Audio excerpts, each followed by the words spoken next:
Hey everybody, welcome back to another video. It's pouring down with rain outside, so we're not going for a dog walk today. We are very much static and indoors. We're still going to be talking about Formula One though, and it's still brought to you by the SeedStream F1 app. And I'm going to tell you a bit more about that in a moment because there is some big news on that front.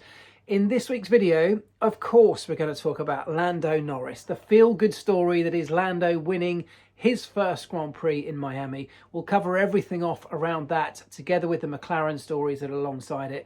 We've got to talk about Adrian Newey. That's news that has broken since I last spoke to you, of course, some time ago now, but things have escalated or developed with comments coming out over the Miami Grand Prix weekend, which might suggest this goes a little bit deeper. We'll talk about that too.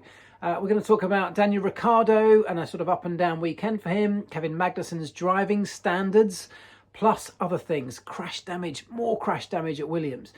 I'll come to all of that in more depth in a moment, but first let me quickly tell you about the SeedStream F1 app. This is an app that I have developed along with two colleagues of mine. We decided we wanted to create an app that was dedicated to Formula One fans, to put all of the news stories in one really simple, clear way, all collated together around a single topic. And that's going to bring in videos, it's going to bring in social content, written articles from all of your favourite journalists and news sources, and put them in one place, trusted sources. Now, the great thing is, the news that's just happened over the last week is that the long-awaited update to the whole user experience behind SeedStream is now live. It's up and running. Many of you are already using it and enjoying it. I am absolutely loving the new interface. I think it looks amazing. Everything's just a bit slicker. We've got new features in there as well. Plus, of course, all of the stuff that you have grown to know and love if you're a regular user of the app. The feedback so far is amazing. So my one ask for anyone who does not yet have SeedStream is please just download it. It's free. If you're a Formula One fan, I think this is an absolute must-have app. Of course I'm biased, but I use it every single day. Give it a try and I'd love to know what you think. All your feedback is welcome. Please do that and let me know in the comments or hit me up on social media, wherever you like. Now, let's get into the F1 stories. Lando Norris winning his first race, I think, is one of the most feel-good stories that Formula One has had for a very, very long time. It was marked just how many people from other teams, from right across the sport, made their way over to congratulate Lando, had great things to say about him, and at McLaren as well.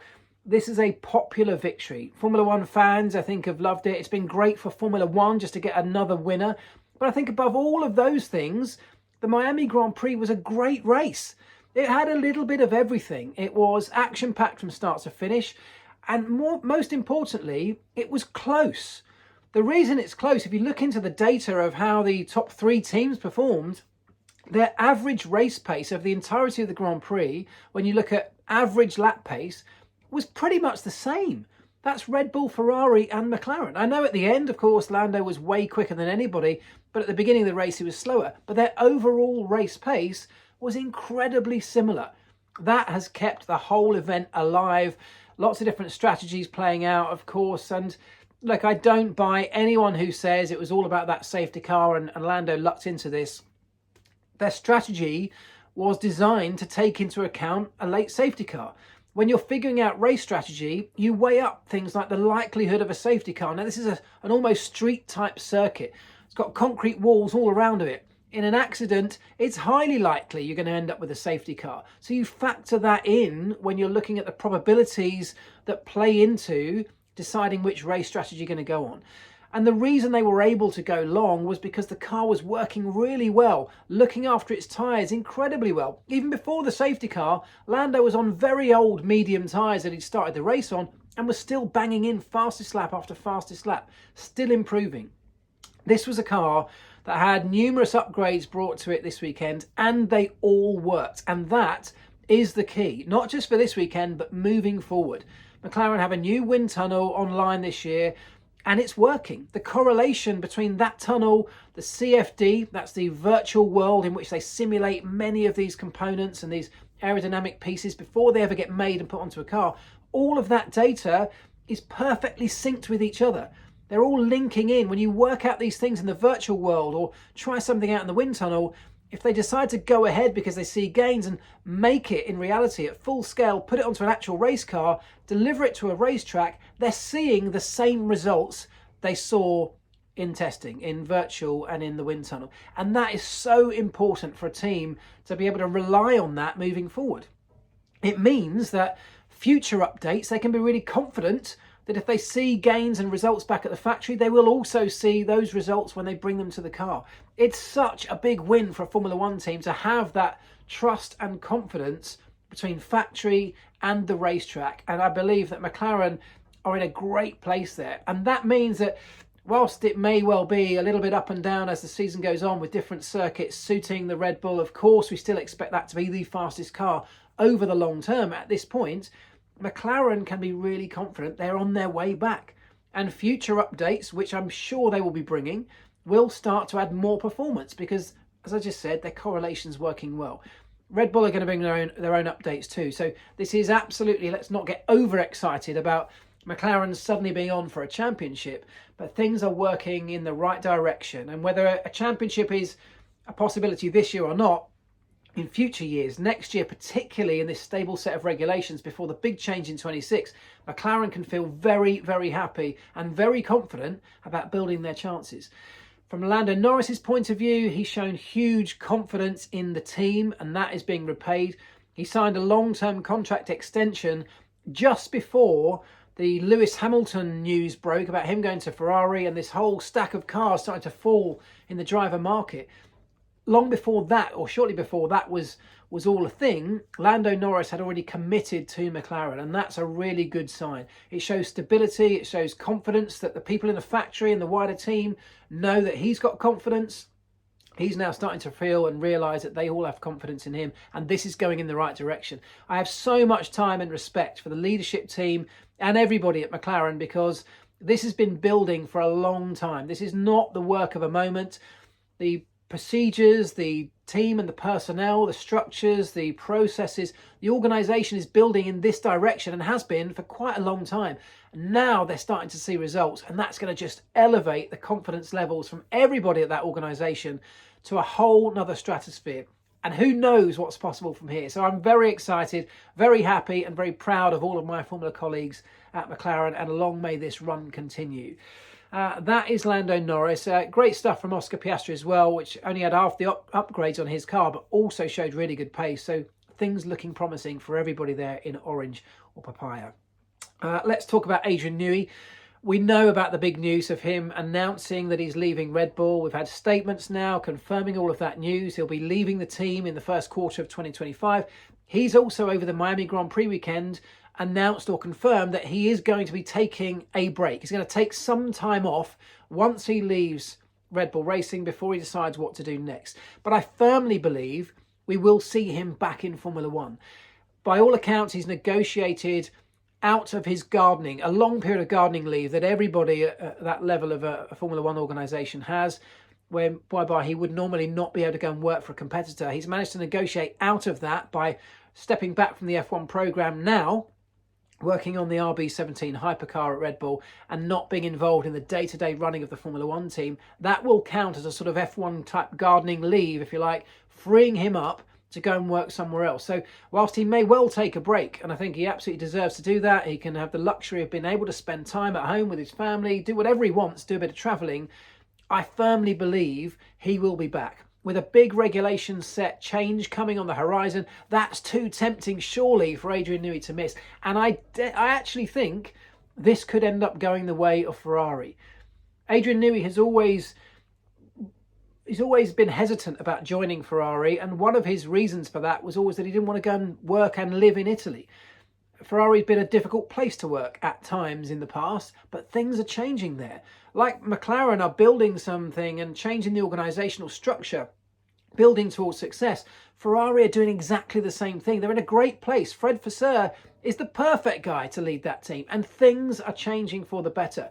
With Lewis Hamilton coming along, there's a boost for the entire team, and if Adrian Newey were to join that partnership, Well, who knows what they could achieve when there's a huge regulation change just coming over the horizon for 26. That could be exciting. I have no inside track on that. It's just a feeling, and I think it's something we'd all love to see. But I definitely think we have not seen the last of Adrian Newey in Formula One. I meant to say this earlier on, but this whole story of him leaving, of course, I've talked about his potential retirement or going to another team. That's one side of this. The other side of this is, why is he leaving? And I think that's something that's there's sort of a lot of speculation around. I think he is certainly, at least part of it is to do with the environment that's now been created at Red Bull. And let's not beat around the bush. The environment that's now been created at Red Bull, aside from the sporting side of things, the political and the ongoing controversies that have absolutely blighted that team since the start of this year, have affected a lot of people. I mentioned this in my last video. I said that there were a number of people at the team that I happen to know are talking and thinking about leaving, that are very unhappy. Adrian is the first of those really high profile cards to topple, but there are now others who are very close to doing the same thing. News in the app this week, in the SeedStream app, talking about Jonathan Wheatley, this sporting director, someone who's been there for a long time, also now potentially looking for a way out. And I happen to know that he is not the only one considering seriously an exit from the team. It's not really about winning races and winning championships anymore. Yes, the championship is almost certainly going to go Red Bull's way this year. They will win more races, and next year they'll be in a great position to do more of that. But for most of those people, they've now got so many of those accolades, so many ticks on the sheet of how many wins you get, how many points have you scored, how many pole positions. All of these things have been done. If you're not happy in your work environment, and if that is genuinely the case at Red Bull, it will be no surprise to see more people, particularly at the higher end, start to think and consider about other options that are on the grid. With a big regulation change, with drivers moving around, that becomes more and more likely. So keep your eye out, keep your eye in the Formula One, in the SeedStream app, and you'll be the first to see any of that breaking news as and when it happens. Let's talk about Daniel Ricciardo. Daniel Ricciardo had a wonderful Saturday morning, and it was really lovely to see that big beaming smile back on his face for the sprint race, getting 4th place, which is just wonderful, brilliant points, and a real boost in his confidence after going through that chassis change a couple of races ago. Everything's sort of just backing up the fact that he now thinks he's found some sort of problem, he's found a new direction, and it was working, and then it all went wrong again on Sunday. Well, it went wrong on Saturday afternoon with his terrible qualifying performance. His actual race day wasn't too bad, given where he started. But when you're starting right down the back, you have very little hope in a place like Miami of working your way back into the points. But the team is in pretty good shape. Tsunoda getting more points. So actually things looking good. And I think Daniel Ricciardo, for now at least, may have done himself enough just to hang on to that seat, to give himself a bit more time. And if things keep going in the right direction, we could well still see Daniel Ricciardo remaining in that team for a longer period than we first thought. Williams had another big crash. This one absolutely was not Logan Sargent's fault, but he was the recipient of a huge back-ender into the wall, and that will have cost the team more and more. And this is going to be a problem for Williams. It already is. But the budget cap means that the amount of money they're now having to spend on repairs and replacement spare parts all eats into the fact that they can't then put that money into upgrades. They are having to take tough decisions, like the ones they had to take right at the start of the year to not bring a spare chassis in exchange for bringing the spare components they needed, like wings and floors. They're having to make tough calls now like that again. They're going to have to shelve things like update plans, which is so frustrating for the engineers and the driver, but they have to, because they literally have to build enough spare components to keep the cars running. And if they're not at the races, well, they have no place in Formula One. They have no chance of scoring or doing anything. That's got to be priority, but tough times at Williams. And I just want to finish up by talking about Kevin Magnussen, because Kevin Magnussen spent almost more time in the steward's office this weekend than he did in his actual Formula One car. It was ridiculous. Almost made everybody chuckle every time a message came up on the screen. I think, look, there were a number of things that Kevin probably did do and deserved those penalties. And even he accepted that. But I think, as he's also suggested, you saw the story probably in the SeedStream app, he suggested this needs a rule change to stop him being able to do the kind of things, the tactics he's played out on a couple of races this year, to slow down and hold people up, to try and help his teammate out. He played a team game which wasn't particularly sporting. It certainly wasn't good for the show. It's not really what Formula One should be, but when the rules allow it, of course, the teams and the drivers with their competitive elements are going to play to the limits that they've got within that regulation set. And that's fair enough in my book. The other side of Kevin Magnussen's driving, I absolutely love. I thought some of that wheel-to-wheel stuff is exactly what we want. And I don't want to see every little infringement every time a car touches another one or just steps over a line. I don't want to see that penalised. I want a little bit of common sense applied where we can.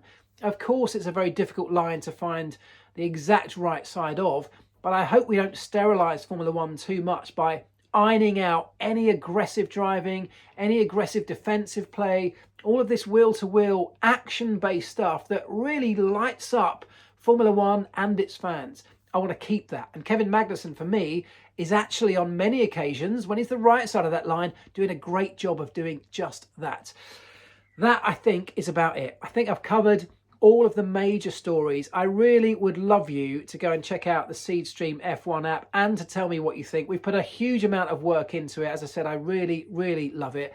I hope you enjoyed the weekend. It was a wonderful storyline, a brilliant event. I loved every single thing about it. The one thing I was gutted about was that I wasn't there this year. I was there last year and it was great, but this year, oh, I wish I'd been there for Lando's first win. Very happy for everyone at McLaren, very happy for McLaren fans. If you loved it, let me know, and I'd love to know what you think of the video. Hit subscribe if you're not already. Please download the SeedStream F1 app. You can search it in the App Store, or there'll be a link in this description. And have a great week. I'll see you very soon. Ta-da.